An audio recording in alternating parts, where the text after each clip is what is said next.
What's up guys, and welcome back to another video. For a long time I've just been really busy with work. I've hardly had any energy to do any videos or even turn on my computer, but we're back with the commentary and tips and tricks videos, starting with the Jailer. I think the Jailer is a very interesting fight because it's not hard because of the mechanics. And that seems to be a running theme with some of these bosses in the Sepulchre, the first ones. It's hard because you need people to utilize every tool in their toolkit, and yes, I'm mainly referring to your displacement abilities or your blinking abilities, and you'll definitely see me using this in very big ways. So let's start the quick video. I'm sure it'll die as well. We're still doing very well tonight, guys. So right off the bat, actually, let me turn the audio down a bit. So you can see off the bat, the boss has a very large health pool, and there are certain things that needs to be done, which in theory does make this kind of a big DPS check. So we're just blasting cooldowns on cooldown basically, and we're just waiting for the first set of bombs. The bombs is what you'll be wiping to about 90% of the time. I think during the night, or in my case, day, as you can tell by the curtains on my camera, we definitely had people who did not quite set themselves up accordingly, and this was said by our raid leader lots of times, and that's exactly what you have to do. So we get the first set of bombs, like I did just then, and then not long after we get our first spread circles. This isn't too much of a big deal, just make sure you spread for those. So I got a bomb just before then. I jumped in immediately, and that's the thing as well. You don't have to time the bombs like you do in Maiden of Vigilance from Tomb of Garrus. So it's just best to jump in immediately and then just get back into the fight. However, there's an issue. So you see how the holes are shaped, they're hexagons. Whichever side you jump into, you will get knocked up and back and away in the opposite direction. So you sort of need to jump in. This does mainly apply for ranged. You do need to position yourself so you get knocked in and knocked out back onto the platform instead of knocking off the edge, which did happen a lot during this night. We had a lot of tank deaths, a lot of hunter deaths, which is kind of ironic. But yeah, so the idea is you just have to dive in without getting knocked off at the side of the arena. And if you keep dying due to getting knocked off, then you're doing it wrong, so just keep that in mind. Bombs. We torments after this. So we're just going to let this play out. We're going to get another spread mechanic. And occasionally you will need to work around the movement of the boss, because whenever you jump into a hole with a bomb, it creates a pillar, which does of course create a line of sight for another mechanic later on. I think I missed the tank combo right there because I was lazy, but conveniently I was right next to some pillars, which does avoid the mind control. Oh, actually it hasn't happened yet. I think it's going to happen soon. Find shelter. Oh yeah, it's right here. So the mind control is very, very important. You just need to line aside it. If you don't, you get mind controlled. And you do not want to be mind controlled because they need to be broken out in order to be not mind controlled anymore. But that could divert your attention away from the bombs. So you're just gonna panic and get into a hole without realizing that you're probably gonna die. So you'll need to bear that in mind when approaching this fight. So it'll literally just throw you off, literally. But honestly, once you've gotten those mechanics down pat, that's pretty much the fight. The mind control, the bombs, the spreads. Oh yeah, and of course the pull-in. I almost forgot about that. So you got to get the boss down as much as you can without using Bloodlust, because it'll make your phase 2 and 3 a lot easier. Find shelter. Occasionally, you'll have two people run into the same hole, which is why I said to run immediately. To help with this, you'll want ranged and healers to get the far outer ones, so melee can have the center / middle ones. we did quite well. But I think, yeah, we're in phase 2 now. So the jailer's going to spawn 3 pillars, which the tanks do need to run their debuff into. And believe it or not, the holes play a big part into this one as well. So the jailer will knock everyone back occasionally, and if you're not paying attention like our tank just did right then, lost where I was going with this. So Yeah, he will knock you it's back not the right into the hole, which is not a great way to go out. So in phase 2, he will knock everyone away from the big blue swirly that will appear on the ground. So just use that as a measure. He will do the same in phase 3, I believe, as well, or unless he knocks everyone away from him. I can't really remember. There's also the spread circles, which now leaves Halon just like swirlies. Not too much of a big deal to avoid, but now the rune has evolved into like a Queen Ajara style mind control going on. So the idea for this is you want to go to the middle where, or the big beam of Azeroth is basically channeling. Knockback coming soon. And the idea is that you walk through the boss, so your melee can cleave you out and break you out basically. Spread. Before you get knocked off the edge. And if you've got a mark on you, yeah, if you just got a mark on you, just run to the edge. I just want to point this out really quickly. I think Warlocks are really good for this fight because if you're dealing with bombs or knockbacks or something, you will never die unless you do the unless you use your Demon Blink. Demonic Circle, if you don't know what I mean. Unless you get knocked into right in the center, right into Azeroth, which was what happened to me in one of our earlier pulls. You might have saw that at the start of the kill video. So the real aim of this phase is just to not die and play out the mechanics, which are actually overall as a fight surprisingly easier if you compare it to something like Anduin or Holondros, because those two bosses in particular are really hard for our group to get through.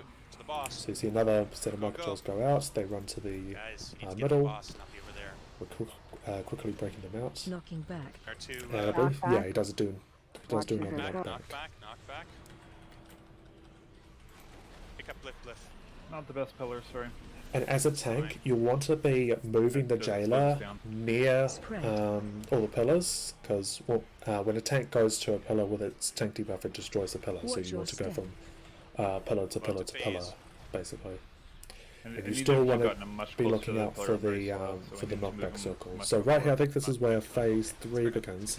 So after 2.5 minutes of phase 2, phase 3 begins, and this is why it's a DPS check, because unlike most fights, the phases are triggered by timers instead of health thresholds, which does make things slightly more difficult. So this right here is the massive make or break time, but it's not as massive as some other bosses like Sidon and whatnot. You'll be popping Bloodlust the moment you come out of the RP stun, and you get the buff from Azeroth.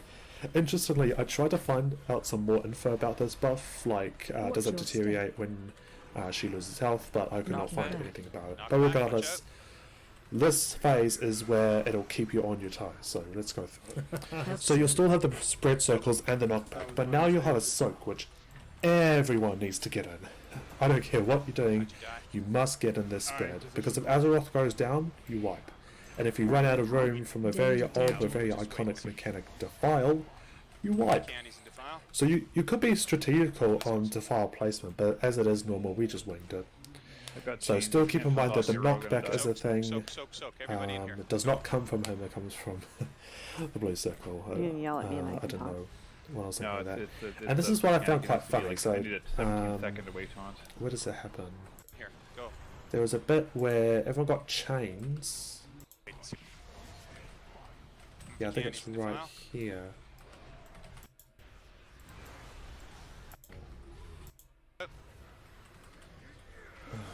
I don't know where it is, but at some point in the fights, people get chains, and this is your basically typical tread over link from Mr. Turner's side. The chain breaks once you get a certain distance away. Yeah, here it is now. You just need to run away from the chained player.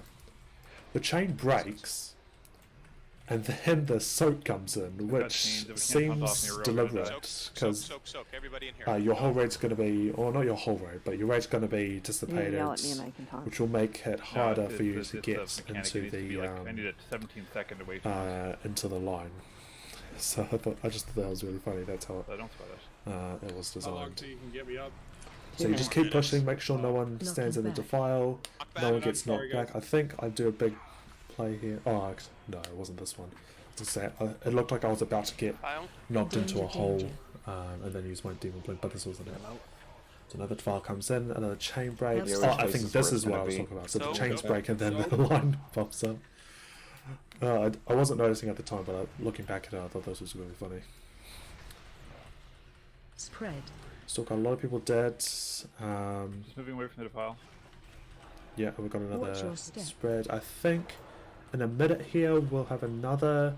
Do you know what this is like the phase 3 version of the rune? This one, Knockback coming. well, the one in phase Knocking 1, back. it There it is. would Array yourselves accordingly. be a bomb basically. And phase 2, it was a mind control. This one is a File bit coming out interesting. after this. Danger, It comes danger. up about 10%. Oh, we can just get out of that to file. And that's quite important to have like quick Move to thinking. soak. Oh, here it is right I would- here. I So would I'll sacrifice. be 100% honest, I did not know what this mechanic was about. But looking back at it, I do get it now. So I think two people will be marked with a rune. People need to soak it, but you do not want to overlap them, because soaking the circle puts a healing absorb on you, and if it doesn't get healed off you, then you get MC'd. Simple as that.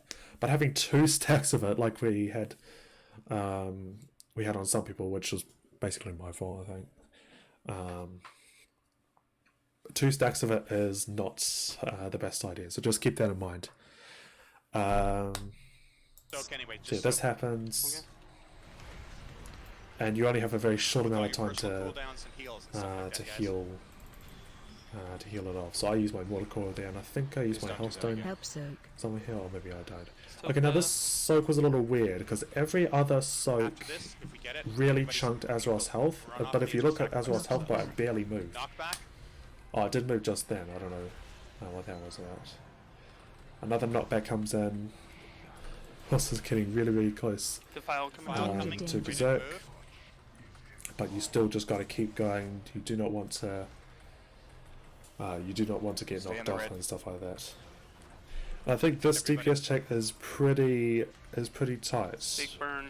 because right now he's Red walking bird. out. Because I think this is the berserk timer. When he starts walking into the middle of the room, I think he starts doing like a huge defile that covers the entire room and just kills the raid pretty quickly. Burn, burn, burn, burn. Oh, So I think he's. Harley we the do kill it. MVP. But notice how close he Yes. is. He stopped into the middle of the room and then he died. So that's a pretty. Well, mind you, we did have quite a few DPS dead here. I don't know how they died or whatever. But look at our DPS that we pulled out, and look how many people we had alive, and look how close we were. That's how crazy this this damage check is, even on normal. But we do have. That's why you do save Bloodlust for it, and then you get the Azeroth buff as well. But this fight is a bit of a disappointment. This was easy to down, but it was actually a tremendous fight. It actually opened my eyes to a lot of things that I didn't really think about before. So I hope this helped. Main things to take away from this: set yourself up properly, use your eyes, and use your brains. Because if you have people who regularly die to getting knocked off, then your group is really going to struggle. So that's it for this tips and tricks video on the big bad jailer. I would also like to know that I've set up my own Discord, which I use mainly for YouTube. Anyone can join. The link for it is in the description. If you are a subscriber, then you'll be promoted to my new fan rank, the MI Crow. Yes, I did take that from G.I. Joe. But hey, I added my name in it, so it's okay. Anyways, take care, guys. I'll see you guys next time. Bye-bye.